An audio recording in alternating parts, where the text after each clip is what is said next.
نو system گوٚمُت چونکہ الگ چیز یم سات کہیر بل اکس سائڈس بیس سائڈس حکومت تہ مگر مشکل دورس من یم سات پریت کھانا تھی ہیکو ترت کی مگر تمہ پتہ کہیر بل انسان کوشش کران کرنا یہ کہیر بل کس جینس یس نو کانسٹیچوینسی شامل اننت ناگ ایسٹ پودٕ گئی تمہ کانسٹیچوینسی ہز بنیاد اور ین واجن ون تہ ملک ٹائم یتھ ملکس مز یم ایم ایل اے تم گۄڈنِچ لٹہِ ایم ایل اے کانسٹیچوینسی یم چیئرمین بلاکن مز تم یم کانسٹیچوینسی پہ گۄڈنِچ لٹہِ چیئرمین مگر اس عوام کت غلطی گژھان یتھ پٲٹھۍ کہیر بل اس لیے کور فی بلاکس پہ فی علاقس من مناو ہکو یہ اسلام آباد من منائت ہکو پرٛٮ۪تھ کُنہِ جایہِ چھِ وٕنکٮ۪ن مناوان یم سری نگرس من الگ کانسٹیچوینسی وائز کور پروگرام ییٚمِچ صدارت رٲتھر صٲب جناب کران شاٹ موٹ مز آیو تُہۍ تتھ امہِ خٲطرٕ چھِ أسۍ بڑٕ تُہُنٛد شُکر گُزار ونان چھُ گۄڈنیٚتھٕے وناو یِم یار دوس اَسہِ نگرٲنی کران تو تُہۍ میٲنۍ سٲری سٲتھی یِم ییٚتٮ۪تھ موجوٗد چھِ تُہۍ سارنٕے میانہِ طرفہٕ مایہِ بوٚرُتھ السلام علیکم ورحمۃ اللہ وبرکاتہ یِتھ کٔنۍ نذیٖر صٲب ونان ٲسۍ کہِ آز سانہِ سمجھ کہِ آز چھُ سانہِ پارٹی گٔے 3 ؤری بنیمتِس اور أسۍ چھِ آز یہِ یومِ تحسیٖس مناوان پارٹی ہُنٛد مگر اتھ سۭتۍ سۭتۍ اگر أسۍ وٕچھو أزکہِ دُہٕچ اہمیت چوٗنٛکہِ وٕنکٮ۪نس آسن واریاہ تۄہہِ ساکھیو منٛز یِم زن راتس شب آسن کران شبِ برٲژ ہُنٛد سجوٗد گٔمٕتۍ اللہ تعالیٰ بوٗزِن کہِ یِم اَسہِ دُعا یِم اَسہِ عبادات پٔتمِس راتس دوران کٔرۍ اللہ تعالیٰ تھٲیِن تِم قبوٗل اَسہِ سارنٕے ہٕنٛدۍ مُشکِلات تہٕ تکالیٖف کٔرِنۍ دوٗر اور اَسہِ سارنٕے آمیٖن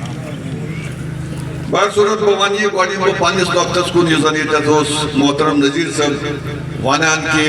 یۄس یہِ سٲنۍ پارٹی وجوٗدس منٛز آیہِ یہِ کِتھ کٔنۍ آیہِ وجوٗدس منٛز وجوٗہات کیٛاہ گٔے بہٕ چھُس یژھان یُس زن اَسہِ نوٚو کُن دیُتمُت یُس اَسہِ نوٚو سونٛچ دیُتمُت یُس اَسہِ حالات وٕچھِتھ أسۍ وَنو نہٕ یہِ دِلی والو خبردار ہم کشمیری ہیں تیار پتہٕ کیٛاہ ہیوٚک اَسہِ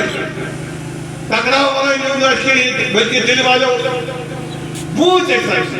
أسۍ زَنہِ کۄپر أسۍ زَنہِ دُشمن تأسیس تھا پارٹی کا اس سلسلے میں آج ہم نے ہر کانسٹیچوینسی میں ایک پروگرام رکھا ہے اور یہاں جو آپ نے پروگرام دیکھا یہ اننت ناگ ایسٹ کانسٹیچوینسی کا پروگرام تھا اور مقصد یہی تھا کہ ایک تو یہ کہ ہماری پارٹی کا جو وجود میں جو آئی ہے کیا وجہ ہے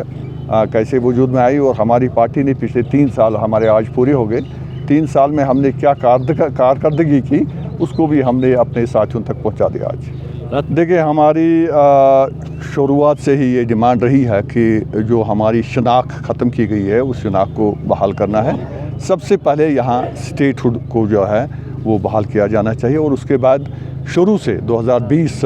مارچ میں جب ہماری پارٹی وجود میں آ گئی اور جب ہم ہندوستان کے وزیر اعظم سے ملنے بھی گئے ان سے ہماری بات ہوئی وہاں بھی ہم نے یہ کہا کہ ایک تو آپ ہمیں امیجیٹلی اسٹیٹ ہوڈ ریسٹور کر دیجئے اور اس کے بعد فی الفور یہاں الیکشن کرا دیجئے کیونکہ یہ جو گورنر رول یہ جمہوریت میں شعبہ نہیں دیتا ہے جمہوریت میں عوامی حکومت ہونی چاہیے اور ہم اس کو پرسیو کر رہے ہیں ہمیں امید ہے کہ جس طرح سے ہم نے یہاں کے نوجوانوں کے روزگار کا معاملہ جو اٹھایا یہاں کی زمین کا تحفظ کا معاملہ اٹھایا اور اس میں کامیابی حاصل کر لی ہمیں امید ہے کہ انشاءاللہ الیکشن جلدی ہو جائیں گے اور اسٹیٹ ہوڈ بھی اس خطے کو واپس ملے گا ایک سطح سے دیکھیں گے کہ ٹھیک ہے ایڈمنسٹریٹیولی انہوں نے کچھ بہتری لائی ہے ابھی حالات اتنے خراب نہیں ہوتے ہیں جتنے پہلے ہوا کرتے تھے لیکن دوسرے لحاظ سے اگر ہم دیکھیں گے لوگ پریشان ہیں کبھی ان کو کہا جاتا ہے کہ یہ زمین آپ کی نہیں ہے کبھی ان کو کہا جاتا ہے کہ یہ جو ٹیکس کا نیا سلسلہ انہوں نے شروع کر دیا لوگ بڑے تذبذب میں ہیں بہت پریشان ہیں دیکھیں میں کہہ دوں گا آپ کو کہ کسی نے مکان بنایا آج سے 70 سال پہلے 60 سال پہلے آج آپ اس کو کہتے ہیں نہیں آپ نے یہ غلط زمین پر بنایا ہے کیا جس ٹائم یہ بنایا تھا تب حکومت نہیں تھی